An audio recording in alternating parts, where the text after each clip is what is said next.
கூட்டணி தலைவர்களின் ஆலோசனை கூட்டமானது தற்போது நடைபெற்றது. இந்த ஆலோசனை கூட்டத்தில் 28 கட்சிகளை சேர்ந்த தலைவர்கள் பங்கேற்றனர்.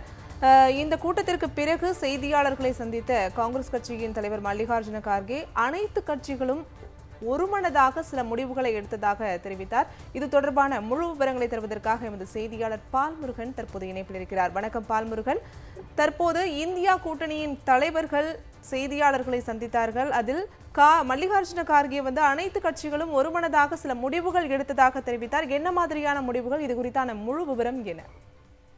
அதாவது இந்தியா கூட்டணியினுடைய 4வது கூட்டம் சுமார் 2.5 மணி நேரம் நடைபெற்றது. இந்த கூட்டத்தில் பல்வேறு முக்கிய தலைவர்கள் கலந்து கொண்டார்கள்.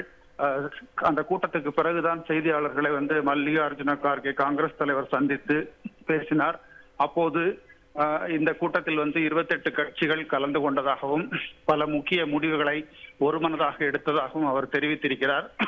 குறிப்பாக நாடாளுமன்ற தேர்தலை அனைவரும் ஒன்றாக சேர்ந்து எதிர்கொள்வது, அதிக இடங்களில் வெற்றி பெறுவது போன்ற நோக்கத்திற்காக பல முடிவுகள் எடுக்கப்பட்டிருப்பதாக தெரிவித்தார். முதலில் தேர்தலில் வெற்றி பெறுவது என்பதை நோக்கமாக கொண்டு இந்த ஆலோசனைகள் நடைபெற்றதாக அவர் தெரிவித்தார்.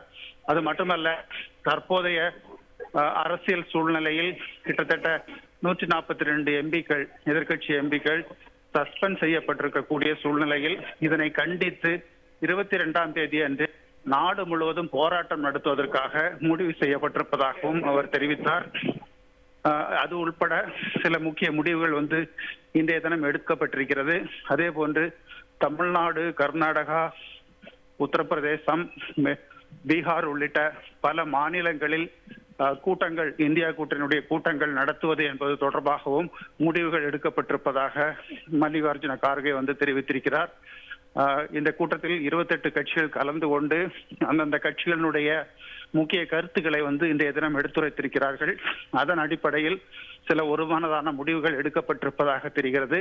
அது தொடர்பாக விரைவில் செய்திக்குறிப்புகள் வெளியிடுவதற்கான வாய்ப்புகள் இருக்கின்றன.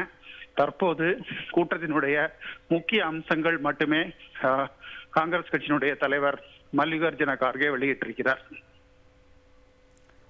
கண்டிப்பாக பால்முருகன், தற்போது அனைத்து கட்சிகளும் ஒருமனதாக சில முடிவுகளையும் எடுத்திருக்கிறார்கள். அண்ட் சஸ்பெண்ட் நடவடிக்கையை கண்டித்தும் டிசம்பர் 22ஆம் தேதி நாடு தழுவிய போராட்டம் நடைபெறும் என்ற அறிவிப்பையும் அவர்கள் தெரிவித்திருக்கிறார்கள்.